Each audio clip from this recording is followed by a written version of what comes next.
एक समय की बात है। एक छोटे से गांव में मदन नाम का एक मछुआरा रहता था। मदन बहुत ही मेहनती था, लेकिन किस्मत ने उसे कभी ज़्यादा मौका नहीं दिया। वह दिन भर नदी में मछलियां पकड़ता और जो कुछ मिलता उसी से अपनी गुजर बसर करता था। उसका सपना था कि एक दिन उसे इतनी बड़ी मछली मिलेगी जिससे वह अपनी गरीबी से छुटकारा पा सके।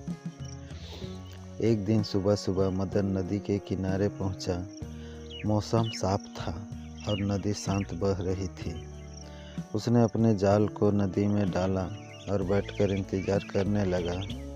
काफ़ी समय बीत गया, लेकिन जाल में कुछ खास नहीं फंसा। वह निराश होकर अपना जाल बाहर निकालने लगा। तभी उसे जाल में भारीपन महसूस हुआ।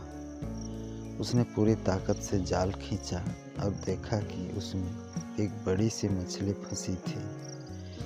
मदन की खुशी का ठिकाना नहीं रहा।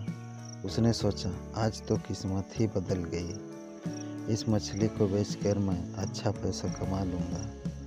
लेकिन जैसे ही उसने मछली को जाल से निकाला, उसकी नज़र मछली के पेट पर पड़ी। वहाँ एक छोटा सा चमकता हुआ मोती था। मदन ने मोती को उठाया और ध्यान से देखा। वह कोई साधारण मोती नहीं था, बल्कि वह बहुत ही अनमोल और बड़ा था। मदन समझ गया कि यह मोती उसकी गरीबी को हमेशा के लिए ख़त्म कर सकता है। उसने सोचा, अब तो मेरी ज़िंदगी बदल जाएगी। लेकिन तभी उसके मन में एक सवाल उठा, क्या यह मोती सच में मेरी किस्मत बदल सकता है, या फिर मुझे किसी बड़ी मुसीबत में डाल देगा। मदन ने तय किया कि वह गांव के बुजुर्ग पंडित जी से सलाह लेगा। पंडित जी को गांव में बहुत समझदार और ज्ञानी माना जाता था। मदन मोती लेकर पंडित जी के पास गया और सारी बात बताई। पंडित जी ने मोती को ध्यान से देखा और मुस्कुराते हुए कहा, मदन, यह मोती तुम्हारे लिए एक परीक्षा है।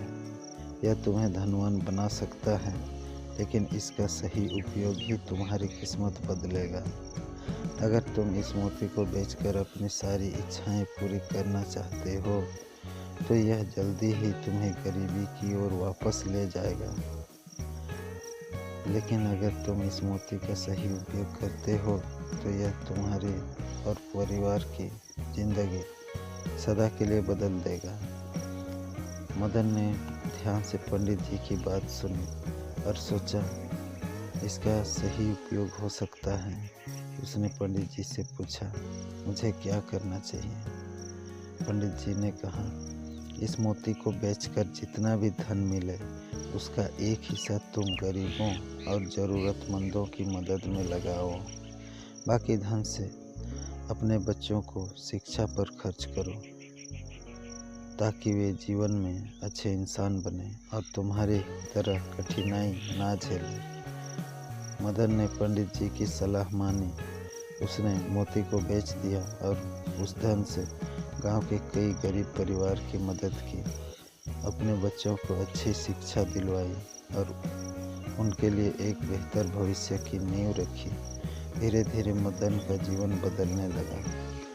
उसकी ईमानदारी और मेहनत और परोपकार से उसे गांव का सबसे आदरणीय व्यक्ति बना दिया।